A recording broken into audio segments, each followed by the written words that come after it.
Prezadas crianças, nascidas e por nascer, prezadas mães, prezados irmãos e irmãs, louvado seja nosso Senhor Jesus Cristo. Para sempre seja louvada a nossa Mãe Maria Santíssima. Hoje é o domingo conhecido como de Ramos. Por quê? É o 6º domingo da Quaresma e é o dia em que nós iniciamos a celebração fazendo uma procissão com ramos nas mãos, lembrando aquela entrada gloriosa de Jesus em Jerusalém, em que ele foi recebido pelos judeus com ramos de oliveira, com mantos estendidos no chão para ele passar e com aclamações: Hosana ao filho de Davi, bendito que vem em nome do Senhor. Citação do Salmo 117, que os judeus usaram para receber Jesus como o Messias, entrando na cidade de Davi, que é a cidade de Jerusalém. E ele veio manso, montado num jumento, para designar a sua mansidão. Ele reina, mas ele não reina pela violência. Ele vai atrair a todos a si por causa da sua mansidão. Porém, nesta mesma celebração, temos leituras sobre a paixão do Senhor. Por isso, este domingo também é chamado Domingo da Paixão do Senhor, porque é a única vez em que a liturgia traz um evangelho contendo a paixão do Senhor em dia de domingo. Vamos ler a paixão do Senhor em dias de semana, muitas vezes, mas domingo é só hoje. Domingo que vem já será a Páscoa da ressurreição do Senhor.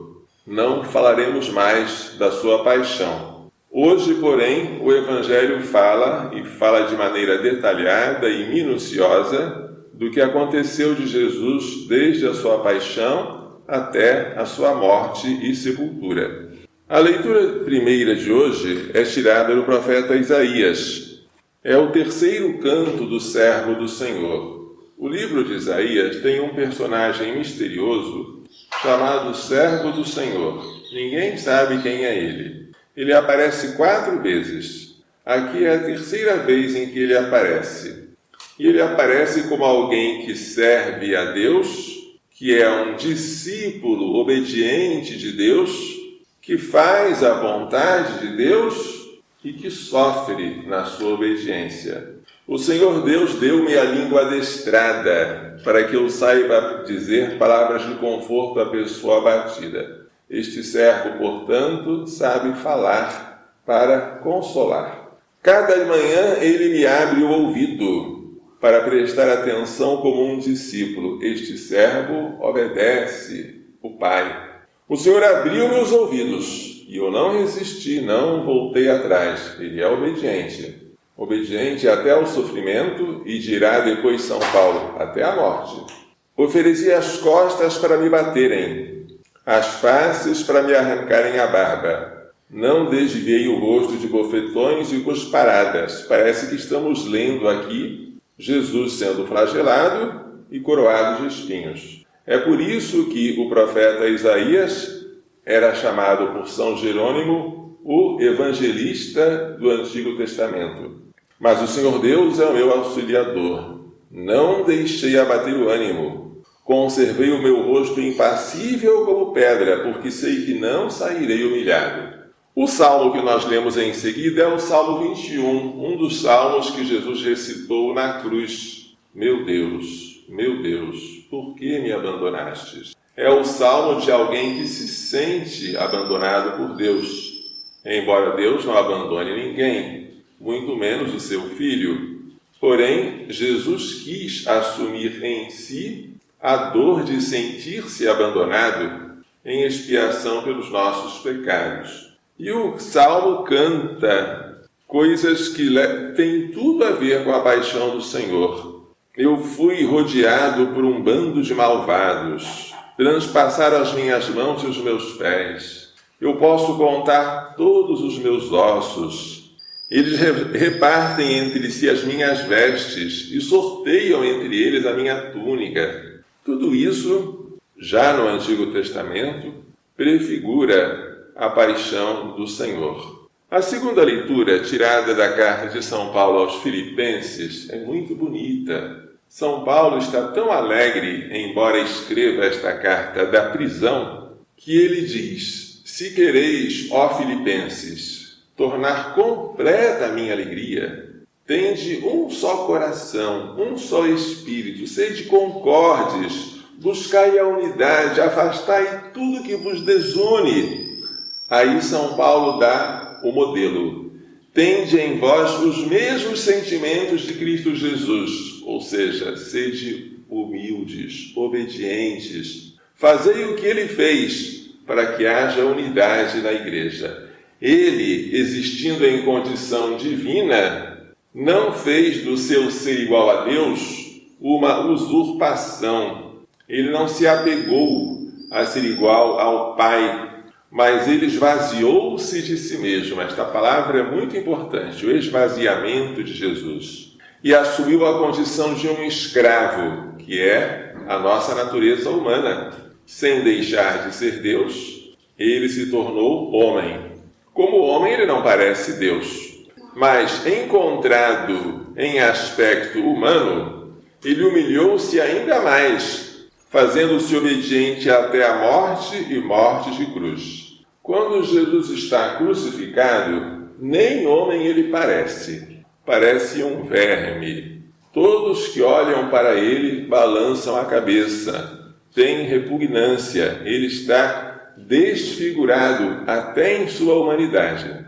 Portanto, Jesus se humilhou, sendo Deus fazendo-se homem, e sendo homem, fazendo-se o último dos homens. E esta humilhação foi feita numa cruz para que todos pudessem olhar e zombar, para que ele fosse objeto de zombaria. Foi a única vez em que Jesus aceitou ser exaltado pelos homens, exaltado na cruz. Quando, depois da multiplicação dos pães, quiseram aclamá-lo rei, ele fugiu para o monte e não aceitou. Aqui ele aceitou a coroa de espinhos e o trono da cruz. E ele mesmo havia dito: quando eu for elevado da terra, atrairei todos a mim. Porque ele se fez obediente até a morte e morte de cruz, Deus Pai o exaltou acima de tudo, sobreexaltou, e deu-lhe um nome que está acima de todo nome.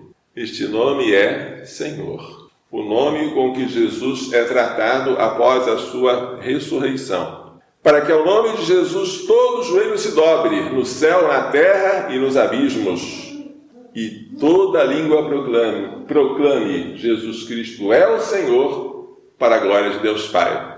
Depois que ele morreu, Deus Pai o exaltou pela sua ressurreição ao terceiro dia, e depois de 40 dias pela sua ascensão aos céus.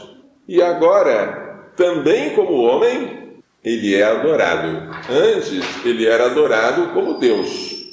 Agora, feito homem e obediente até a morte, depois da sua exaltação, ele é adorado como Deus e como homem.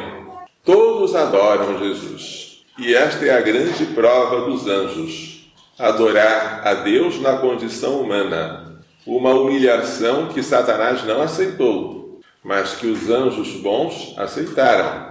Adorar Jesus numa natureza tão inferior à dos anjos, como é a nossa. Uma natureza em que nós temos uma alma espiritual, sim, mas unida a um corpo material. O Evangelho hoje apresenta com detalhes a paixão de Jesus segundo São Mateus, porque estamos no ano A. No ano B seria São Marcos e no ano C, São Lucas. São Mateus apresenta Jesus como alguém que é poderoso, que é capaz, se quiser, de pedir ao Pai 12 legiões de anjos para livrá-lo dos judeus, mas que renuncia a esse poder. Não aceita a espada de Pedro, manda que coloque a espada na bainha, porque deve-se cumprir o que foi dito sobre Jesus pelas Escrituras, e ele veio a este mundo para isso. Mas quem é o instrumento desta morte de Jesus? O instrumento voluntário, repito, voluntário, é Judas Iscariote, um dos 12. Ele traiu Jesus livremente. Ninguém o obrigou. Mas Deus aproveitou esta traição, que é horrível, para dela tirar a nossa salvação. O Filho do Homem vai, como dele está escrito. Contudo, ainda aquele que trair o Filho do Homem, seria melhor que nunca tivesse nascido. Prestem atenção. Nunca podemos dizer, eu vou pecar, mas como eu sei que Deus vai tirar um bem do meu pecado, então eu estou autorizado a pecar. Negativo. Ainda que Deus seja sábio e poderoso para permitir o mal e daí tirar um bem, nós não temos o direito de pecar. Ainda que a traição de Judas, a condenação à morte por parte do Sinédrio, a covardia de Pilatos tenham servido para nossa salvação, a culpa deles permanece. Tanto é assim que Jesus disse, seria melhor para este homem não ter nascido. Para onde vai Judas? Será que ele vai para o céu? Ou será que ele vai passar pelo purgatório e depois vai para o céu? Mas então, valeu a pena ter nascido. Só não vale a pena ter nascido se ele nunca mais vai para o céu, se ele vai sofrer eternamente. O inferno existe para aqueles que até o fim rejeitam a Jesus. Jesus deu uma chance para Judas. Amigo, a que vieste? Disse isso ao receber o beijo de traição. Mas Judas endureceu o coração. Depois que Judas viu que nosso Senhor havia sido condenado, sentiu um remorso. Mas em vez de se arrepender e pedir desculpas, certamente ele seria perdoado, cometeu um pecado pior. Qual o pecado pior que o da traição? O desespero. Ele, em vez de pedir perdão a Jesus, ele foi se enforcar. O desespero é um pecado contra o Espírito Santo, que por causa disso nos priva da salvação. Não que Deus não queira nos salvar, mas quem se desespera não crê na salvação de Deus. Peca contra a esperança. E quando falta a esperança, falta tudo. A esperança é a última que morre. Mas depois que ela morre, não há nada mais a morrer. Foi o que fez Judas. E quanto a Pedro? Judas era o último. Pedro era o primeiro dos apóstolos. Pedro é como nós. Ele é alguém cheio de euforia. Ele quer seguir Jesus até a morte. Jesus prevê que todos vão abandoná-lo, conforme está escrito no profeta Zacarias. Ferirei o pastor e as ovelhas do rebanho se dispersarão. Mas depois de ressuscitar, eu vos encontrarei na Galileia. Pedro protesta. Aliás, ele sempre protesta. Senhor, tu nunca me lavarás os pés. Senhor, ainda que todos fiquem decepcionados ou escandalizados por tua causa, eu jamais ficarei. E ele falou isso com sinceridade, não foi com falsidade. Só que ele não contou com a própria fraqueza. Ele não entendeu que não basta ter boa intenção. É preciso confessar. Eu quero, mas não tenho força para perseverar no que quero. Eu preciso da graça de Deus. Porque sem a graça, eu que agora estou dizendo sim a Deus, daqui a pouco posso dizer não. E isso Pedro não entendia. E Jesus disse, em verdade eu te digo que nesta noite, antes que o galo cante, o cantar do galo era o sinal do amanhecer. Tu me negarás 3 vezes. Caiu alguma coisa no chão? Estranho. Alguém está batendo a porta. Com 3 vezes, ninguém tem dúvida daquilo que está ouvindo. Pedro não negou Jesus uma vez só, como alguém que foi apanhado de surpresa e não sabia o que estava dizendo, nem 2. Ele negou 3, para que ele tivesse certeza, eu realmente cometi um pecado mortal. A 3ª vez em que Jesus foi negado por Pedro foi com juramento. Começou a jurar, dizendo que não conhecia aquele homem. Ou seja, foi um perjúrio. Chamou a Deus como testemunha de uma falsidade. Por quê? Porque foi fraco, porque teve medo, porque viu que Jesus estava sendo julgado, estava para ser condenado e o destino dele seria o mesmo. Ele começou seguindo a Jesus de longe, mas não teve coragem de ir até o fim. Por quê, Pedro? Porque Pedro, no Jardim das Oliveiras, juntamente com Tiago e João, estava dormindo. E Jesus disse: não podeis vigiar 1 hora comigo? Vigiai e orai para não cair em tentação, porque o espírito está pronto, mas a carne é fraca. Como Pedro dormiu, em vez de orar, não teve forças para suportar a provação quando chegou a hora. Foi covarde, saiu e chorou amargamente. Mas Jesus o perdoaria, porque ele choraria de amor, não de desespero. Ao contrário de Judas, que arrependeu-se, mas desesperou-se. Pilatos não era judeu, mas sabia que Jesus era inocente e que os sumos sacerdotes e os fariseus haviam entregue Jesus por inveja. Só que, embora Pilatos soubesse da inocência de Jesus, não teve coragem de soltá-lo, assumindo sobre si todas as consequências. Ficou com medo de uma revolta e acabou lavando as mãos, como se esse gesto o isentasse da culpa, e entregou Jesus para ser crucificado. Antes de lavar as mãos, ele tentou alguns tipos de manobras. Vou pedir ao povo quem quer que seja solto, porque há o costume na festa da Páscoa de que um condenado seja posto em liberdade. Ele pensou assim: ninguém suporta este Barrabás, que é um bandido. Se eu perguntar qual dos dois, o povo vai dizer: solte Jesus, claro, que foi que Jesus fez. E assim eu vou ficar bem com o povo, vou soltar Jesus e tudo vai terminar bem. O que ele não contava é que o mesmo povo que na semana anterior havia aclamado Jesus como rei de Israel, agora, insuflado pelas autoridades, iria gritar: a Jesus não, solte Barrabás. E o que devo fazer com Jesus? Seja crucificado. Mas que mal fez ele? Seja crucificado. E assim ele foi crucificado.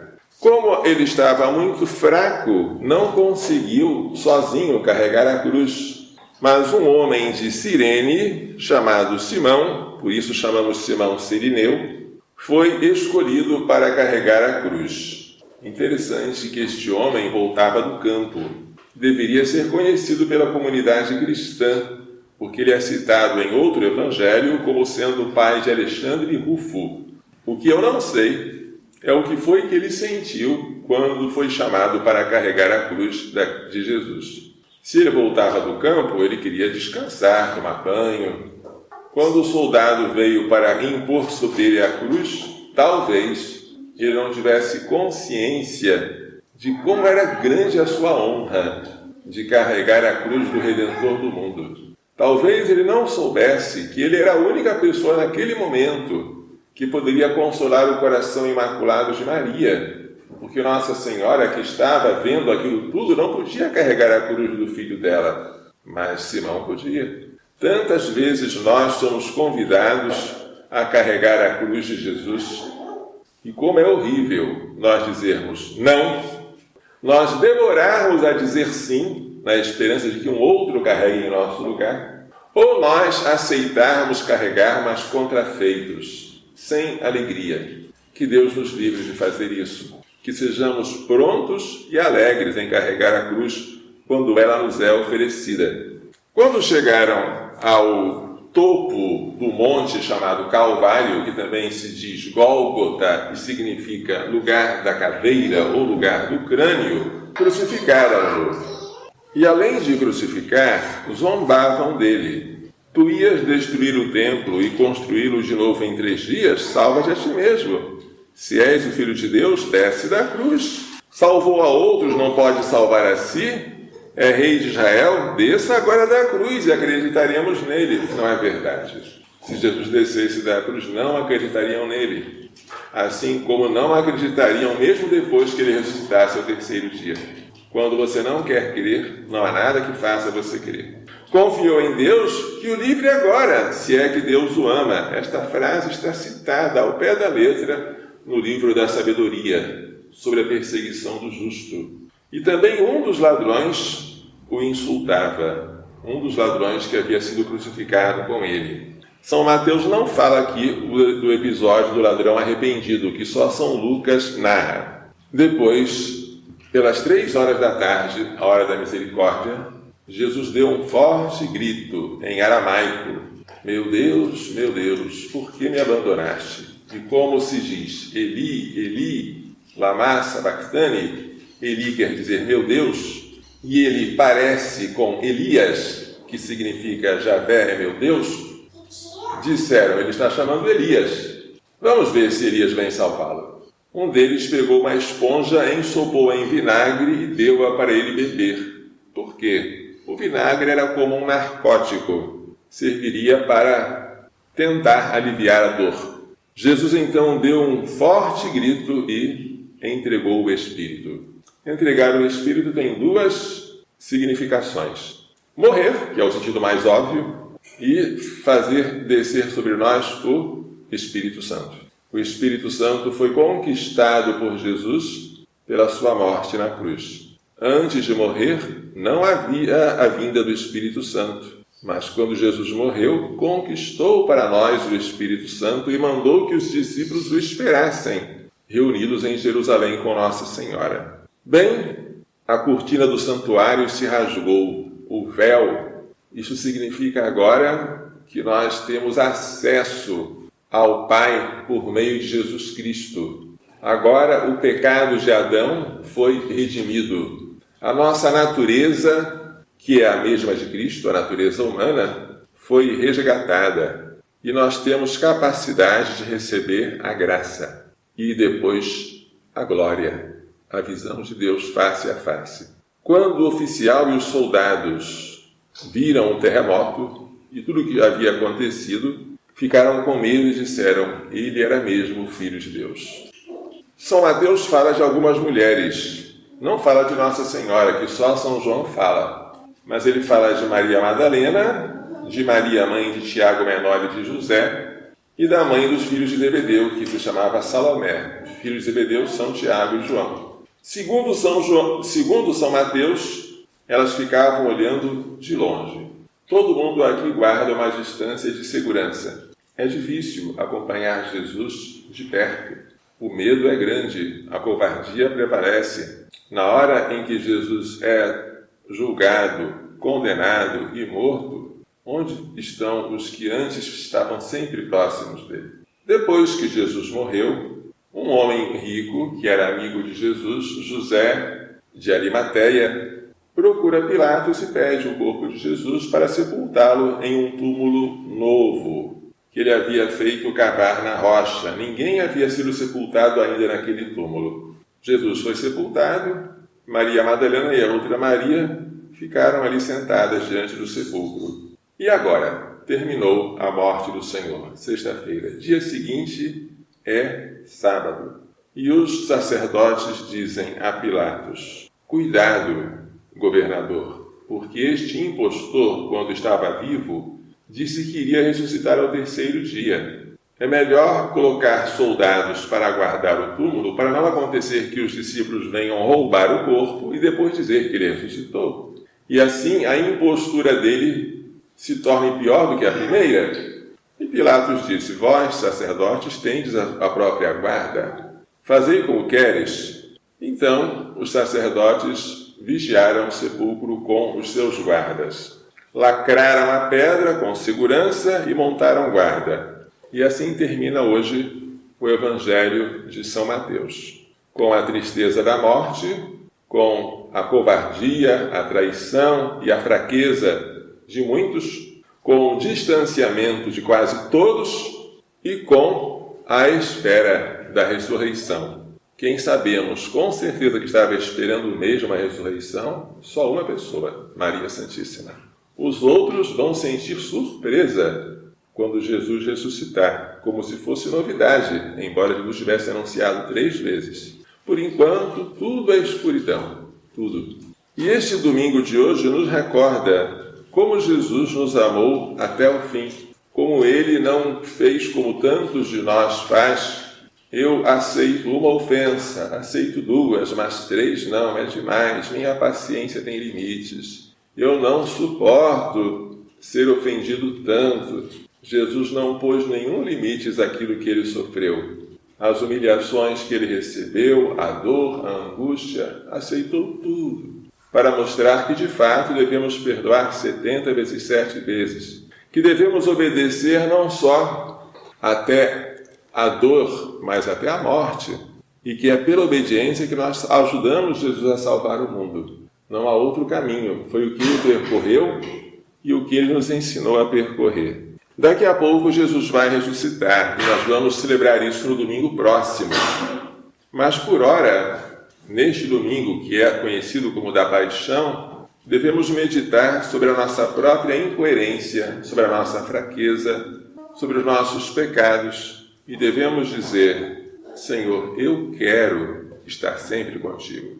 Mas também devemos acrescentar: eu reconheço que estou fraco, que sou capaz de te vender por 30 moedas, que sou capaz de te renegar 3 vezes, a última delas com um juramento, que sou capaz de condenar-te no lugar de um assassino, que sou capaz de querer procurar-te só depois que tu já estás morto, para pegar o teu cadáver, mas de guardar uma distância durante o perigo. Sou capaz de tudo isso. Porém, tudo posso naquele que me fortifica. Se tu me deres a graça, se tu me deres com abundância a água que jorrou do seu peito aberto, o sangue que dele correu, para que eu possa me alimentar e me purificar, eu ficarei mais branco do que a neve e ficarei forte para vencer o mundo, o demônio e a carne. Portanto, permita-me, Senhor Jesus, participar contigo da tua paixão sem me envergonhar de ti, para depois participar contigo da tua glória e da tua ressurreição. Que Maria Santíssima, que tão bem soube acompanhar os passos de Jesus crucificado, nos faça entender e pôr em prática as lições desta liturgia. Louvado seja nosso Senhor Jesus Cristo. Para sempre seja louvado, nossa